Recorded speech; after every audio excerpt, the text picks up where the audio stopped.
লক্ষ্মীপুর থেকে যুক্ত হচ্ছেন সহকর্মী বেলায়েত হোসেন। বেলায়েত, লক্ষ্মীপুরের বর্তমান বন্যার অবস্থা কেমন জানাবেন? এছাড়া লক্ষ্মীপুরের প্রত্যন্ত অঞ্চলে ত্রাণ সহায়তা পৌঁছাচ্ছে কিনা সেটিও জানাবেন।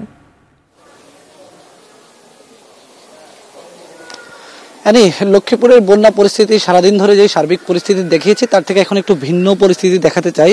আমার পেছনে আশ্রয় কেন্দ্র রয়েছে। এই আশ্রয় কেন্দ্রের মধ্যে 3টি ভবন রয়েছে। 3টি ভবনে সব মিলিয়ে 40টির মতো কক্ষ রয়েছে। এর মধ্যে একটি ভবনের নিচতলায় কোনোভাবে মানুষ থাকা যাচ্ছে না, নিচতলা পর্যন্ত পানি উঠে গেছে, বাকিগুলোতে মানুষ থাকছে। সব মিলিয়ে এখানে এই যে 40টি কক্ষ রয়েছে, প্রত্যেকটি কক্ষে 5 থেকে 7টি পরিবার একটি কক্ষের মধ্যে অবস্থান নিয়েছে। তাহলে বুঝতেই পারছেন কিরকম মানবেতর জীবনযাপন তারা আশ্রয় কেন্দ্রের মধ্যে করছে। এবং এখানে সব মিলিয়ে যদিও পরিসংখ্যানটা এখানকার কারো কাছে নাই, তবে ধারণা করা হচ্ছে 500-এর উপরে মানুষ এই 3টি ভবনে সব মিলিয়ে আশ্রয়কেন্দ্রে অবস্থান নিয়েছে। কিন্তু এর আশেপাশে এখনো অনেক লোক পানিবন্দী আছে, তারা কিন্তু আশ্রয়কেন্দ্রে আর জায়গা পাচ্ছে না। অর্থাৎ আশ্রয় কেন্দ্রগুলোতে, যেটি আমি সকাল থেকে বলার চেষ্টা করছিলাম যে আশ্রয় কেন্দ্রগুলোতেও কিন্তু তিল ধরানোর ঠাঁই নেই। এবং যারা এখানে আছেন একেবারেই প্রত্যন্ত একটি এলাকা, এই এলাকায় গতকাল পর্যন্ত কিন্তু কোনো ত্রাণ সামগ্রী প্রবেশ করেনি।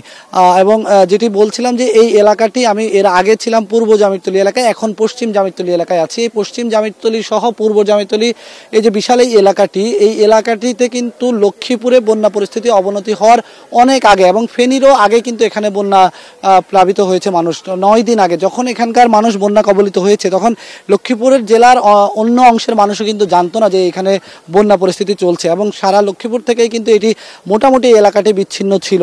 সব মিলিয়ে এই এলাকার মানুষ নানাভাবেই গত 10 দিন ধরে, 9 দিন ধরে তারা কিন্তু মোটামুটি মানবেতর জীবনযাপন করছেন। এবং তাদের যেটি বলছিলাম, এটি আবারও বলি যে আসলে এখানে ত্রাণ সামগ্রীও এখন আমরা দেখছি 2-1টি ত্রাণের গাড়ি ঢুকেছে, কয়েক জায়গায় দিচ্ছে, কিন্তু সেটি খুবই অপ্রতুল।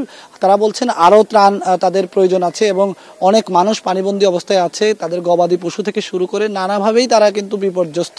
সব মিলিয়ে এই এলাকার মানুষের অবস্থা, জনজীবন ভয়াবহতার মধ্য দিয়ে যাচ্ছে। সারা লক্ষ্মীপুরের অবস্থায় কিন্তু মোটা দাগে এই রকম, যতটুকু আমি সকাল থেকে দেখেছি।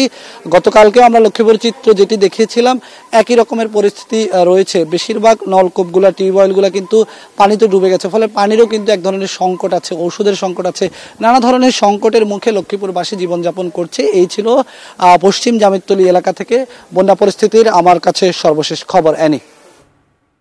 লক্ষ্মীপুরের বন্যা পরিস্থিতি জানাচ্ছিলেন সহকর্মী বেলায়েত হোসেন।